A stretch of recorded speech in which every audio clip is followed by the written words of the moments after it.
നമ്മുടെ ആകാശ് എക്സസൈസ് ചെയ്യുന്ന കൂട്ടത്തിൽ നമ്മുടെ ആര്യനുണ്ട്, രണ്ടുപേരും കൂടെ എക്സസൈസ് ചെയ്തുകൊണ്ടിരിക്കുമ്പോൾ അവിടേക്ക് അലോക് വരുന്നുണ്ട്. അങ്ങനെ അലോക് ഫോൺ വിളിക്കുന്നടാ, നീ ഇവിടെ ജിമ്മിലാ, എന്ത് കാര്യമാടാ നീയൊക്കെ പോയിട്ട്, നീ 2 കിലോ വെയിറ്റ് ഒന്നിച്ചെടുക്കുമെന്നൊക്കെ ചോദിക്കും. അപ്പോൾ ആകാശ് പറയുന്നുണ്ട് തുടങ്ങിയാൽ അവന് ഇന്നെന്തിൻ്റെ സുഖമിടണമെന്ന് ചോദിക്കും.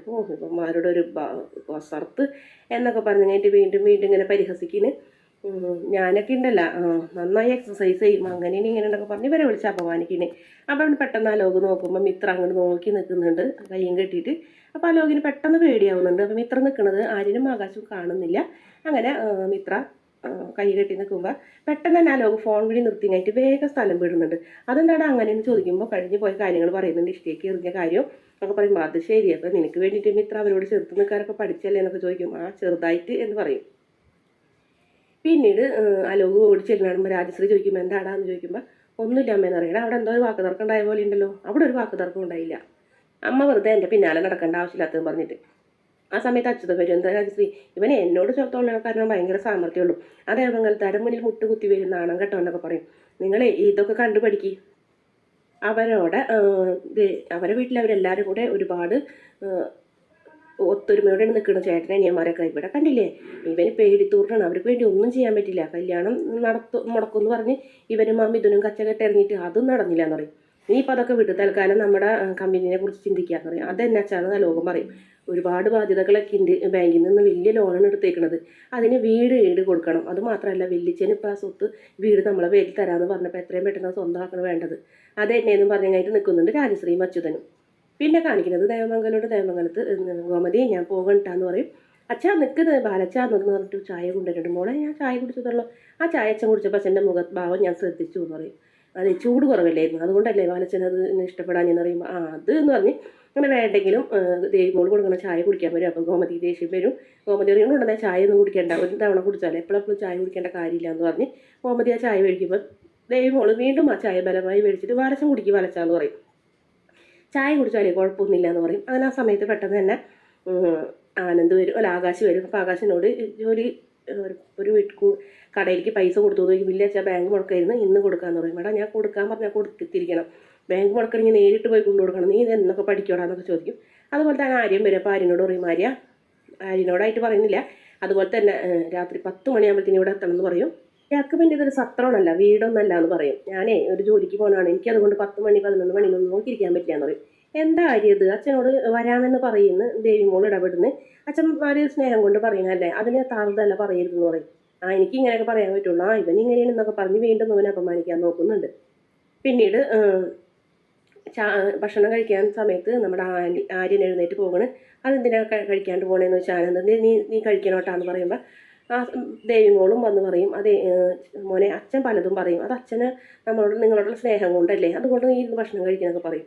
അങ്ങനെ എല്ലാവരും പറയും ആരും കഴിച്ചില്ല, ഞാൻ കഴിക്കില്ല എന്ന് പറയുമ്പോൾ എങ്ങനെ ഇനി ഭക്ഷണം കഴിക്കുന്ന സമയത്തല്ലേ കുറ്റപ്പെടുത്തുന്നത്, സന്തോഷം ഉണ്ടെങ്കിലേ ഭക്ഷണം കഴിക്കാൻ പറ്റുള്ളൂ, ഞാൻ പുറത്തുനിന്ന് എന്തെങ്കിലും കഴിച്ചോളാം എന്ന് പറഞ്ഞപ്പോൾ ആകാശ് പിടിച്ചെഴുന്നേൽപ്പിച്ച് കഴിപ്പിക്കും. അത് മാത്രമല്ല ഞങ്ങൾ ആരും കഴിക്കില്ല എന്ന് പറഞ്ഞപ്പോൾ ആര്യനെ അവിടെ ഇരിക്കുന്നത്.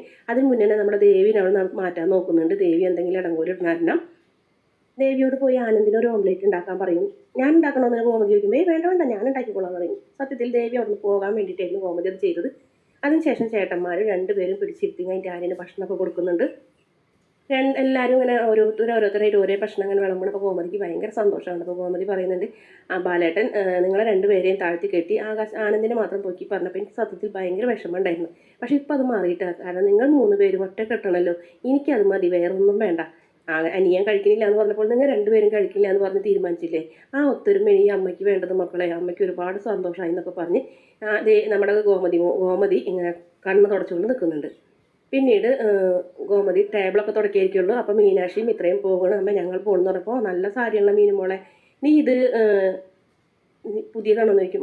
പുതിയതാണ്, അമ്മയ്ക്ക് വേണമെങ്കിൽ തരം ചെയ്യാൻ ഞാൻ വൈകുന്നേരം വരെ അഴിച്ച് തരാമെന്ന് പറയും. ഒരാളിഷ്ടം എന്ന് പറയുമ്പോൾ അത് അഴിച്ച് തരാൻ നോക്കണമെന്ന് ചോദിക്കും. പിന്നെ വെറുതെ ഒന്നല്ല പിന്നെ ചോദിക്കും, പകരം അമ്മരാളന്മാരിൽ നിന്ന് ഞാനൊരു സാരി ചൂഴ്ന്നെടുക്കും എന്ന് പറയും. ചൂഴ്ന്നെടുക്കണോ, അതെന്തിനാ, നിനക്ക് കൂടിയുള്ളതല്ലേ മോളെ, എൻ്റെ അളമാരിലുള്ള സാരി നിനക്ക് എന്ത് വേണമെങ്കിലും എത്ര വേണമെങ്കിലും നിനക്ക് ഇടാലോ എന്ന് പറയുമ്പോൾ ആൻറ്റി അപ്പച്ചി എങ്ങനെ എല്ലാവരും സ്നേഹിക്കണേന്ന് ചോദിക്കും. അങ്ങനെ പറയുന്ന സമയത്ത് തന്നെ പെട്ടെന്ന് അടുക്കളയിൽ നിന്ന് പെട്ടേന്നൊരു സൗണ്ട് കേൾക്കാം. അയ്യോ അതെന്താ അടുക്കളയിൽ എലി കയറിയോ, എലിയല്ല അവള് എന്ന് പറയും. ആര്, ആ ദേവിമോള് എന്ന് പറയും. ഓ അടുക്കളയിൽ തുടങ്ങിയല്ലേ ആ അതെന്താ അമ്മയെന്ന് ചോദിക്കും. ആ ഉച്ചയ്ക്ക് കരിയേറും തൂക്കി കഴിഞ്ഞിട്ട് ഓടണ്ടല്ലേ ചോറും കൊണ്ട്, അതിനുള്ള തയ്യാറെടുപ്പാണ്. എന്നും സദ്യ ഉണ്ടാക്കുന്നത്. ഇവളെന്തിനുള്ള പുറപ്പാടുണ്ട്, എനിക്കൊരു പിടുത്തം കിട്ടുന്നില്ല മക്കളെ എന്ന് പറയും. അമ്മേ സൂക്ഷിച്ചോട്ടാ, ഇപ്പം ഈ കാണിക്കുന്നതൊക്കെ അമ്മ വേണ്ടാന്ന് പറഞ്ഞിട്ടും ഒരു കാര്യത്തിൽ പോലും അമ്മയുടെ ദൈവമോൾ, അച്ഛൻ്റെ ദൈവമോള് അനുസരിക്കുന്നില്ലല്ലോ എന്നിട്ട് മീനാക്ഷിയും ഇത്രയും ഇങ്ങനെ കാര്യങ്ങൾ പറഞ്ഞു കൊടുക്കണേ. കുറച്ച് നേരം ഇങ്ങനെ കയറ്റി കൊടുക്കേണ്ട കോമതിക്ക്. അത് കേൾക്കുമ്പോൾ അങ്ങോട്ട് ദേഷ്യവും പേടിയും. എന്തായാലും നോക്കിക്കോമ, ഇത് ഇവിടെ കൊണ്ടൊന്നും അവസാനിക്കൊന്നുമില്ല. അതിനടക്കളയിൽ കിടന്ന് പണിയെടുത്ത് കഴിഞ്ഞിട്ട് അച്ഛൻ്റെ സർട്ടിഫിക്കറ്റ് മേടിച്ചെടുക്കാനാണ് നോക്കുന്നത്. നല്ല നല്ല കുറേ കറികളൊക്കെ വെച്ചിട്ടുണ്ടെങ്കിൽ അച്ഛന് സന്തോഷമാവുമല്ലോ. ഇത്രയധികം ആൾക്കാർക്ക് ഭക്ഷണം വിളമ്പി കൊടുത്ത് ദൈവമോൾ എന്ന് പറയിപ്പിക്കാൻ വേണ്ടിയിട്ടാണ് ഇങ്ങനെയൊക്കെ ചെയ്യുന്നതെന്ന് പറയും. അല്ലെങ്കിൽ തന്നെ അമ്മ ആനന്ദേട്ടന് ഭക്ഷണം കൊണ്ട് പോകണ്ട എന്ന് പറഞ്ഞിട്ട് പോലും അത് കേട്ടോ ദേവിയേട്ടത്തി ഇല്ല, അതാണ് പറഞ്ഞത്. ഇത് നമ്മൾ ആരും എന്ത് പറഞ്ഞാലും അനുസരിക്കില്ല. ഇനിയിപ്പോൾ നമ്മൾ എന്ത് വഴക്ക് പറഞ്ഞാലും അത് കേട്ട് നിൽക്കുകയും ചെയ്യും. എന്നിട്ട് പ്രത്യേകിച്ച് ഒരു വികാരം ഇല്ലാണ്ട് അടുത്തത് അതേപോലെ തന്നെ ആ തെറ്റ് ചെയ്യുകയും ചെയ്യുന്നു പറയും. ആ അത് തന്നെ മോളെ എന്ത് ചെയ്യുന്നു ചോദിക്കും. ഇതമ്മ സ്ഥാനം പഠിക്ക് പുറത്താണ് എന്ന് മീനാക്ഷി പറയുമ്പോൾ കോമതി ഇങ്ങനെ ആകെ ഇട്ടുന്നുണ്ട്. അയ്യോ എന്ന് പറയും. ഇപ്പോൾ തന്നെ അച്ഛൻ കൊണ്ടുവരുന്ന ബാഗ് മേടിച്ച് വെച്ചു. ഇനി നോക്കിക്കോ, കടയിൽ കയറി സാധനങ്ങൾ എടുത്ത് കൊടുക്കലും ക്യാഷിലിരിക്കലും കടയിലെ പണം നേരിട്ട് മേടിക്കലും എണ്ണലും ബാങ്കിൽ കൊടുക്കലും ഒക്കെ ഇനി ദൈവമോളായിരിക്കും. ആകാശിനോ അതുപോലെ തന്നെ ആർക്കും മാമനോ ഒന്നും അവിടെ ഒരു അധികാരം ഉണ്ടാവില്ല. ആ കടയിലത്തെ സ്ഥാനം ദൈവമോള് പിടിച്ചു പറ്റും. അടുക്കള ഭരണം ഇപ്പം തന്നെ ഏറ്റെടുത്ത് അമ്മനെ ഏതാണ്ട് ഒരു വിധം പുറത്താക്കിയില്ലേ, അതുപോലെ തന്നെ ആയിരിക്കും ഇനി ഗോമതി സ്റ്റോഴ്സിലെ കാര്യം. അതും ഏതാണ്ട് ഉറപ്പായിട്ടുണ്ട്. അമ്മേ ദൈവമോള് ചോറും കൊണ്ട് ചെല്ലണത് അച്ഛൻ്റെ ഇഷ്ടമാണെന്നല്ലേ പറയുന്നത്. അപ്പം അവിടെ നിന്നുകൊണ്ട് തന്നെ ഇനി ആ കടയും ദേവേട്ടത്തി സ്വന്തമാക്കും, അവിടെയും ദേവേട്ടത്തി മുന്നിൽ നിൽക്കും എന്നൊക്കെ പറഞ്ഞപ്പോൾ ഇവിടെ ഗോമതി ആകെ പേടിച്ച് നിൽക്കുന്നത്. അയ്യോ മോളെ സത്യമാണോ ചോദിക്കുക. സത്യമാണോ അമ്മേന്ന് പറഞ്ഞു മീനാക്ഷി ഇങ്ങനെ എരിപിരി കയറ്റി കൊടുക്കുന്നതോടെ